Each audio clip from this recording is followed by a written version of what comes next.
الصيف في المغرب يحمل طابعاً خاصاً. كانت العودة من المهجر إلى الوطن لحظة فرح ولقاء لا ينسى.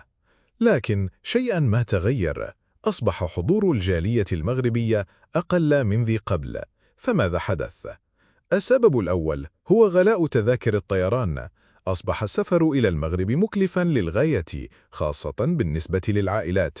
تذكرة واحدة قد تتجاوز راتباً شهرياً كاملا. فكيف بمن يسافر مع زوجته وأطفاله؟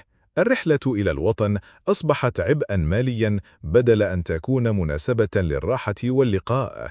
ثم هناك واقع الحياة داخل المغرب. الأسعار في ارتفاع مستمر، من الكراء إلى الطعام إلى التنقل والمصارف اليومية. حتى أبناء الجالية الذين اعتادوا على مستوى معيشي مختلف باتوا يشتكون من الغلاء في وطنهم.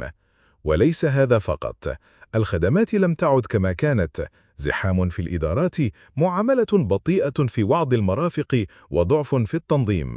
الزائر الذي ينتظر الترحيب يجد نفسه أحيانا أمام سلسلة من المتاعب والإحباطات. وبين كل هذا بدأت الجالية تبحث عن بدائل، وجهات سياحية أرخص، خدمات أفضل، وتكاليف أقل. الوطن يبقى في القلب، لكن الواقع أقوى من المشاعر أحيانا. الحب لا ينتهي، والحنين لا يغيب. لكن حين تصبح العودة مكلفة والزيارة مرهقة، تبهت الرغبة ويضعف الشوق.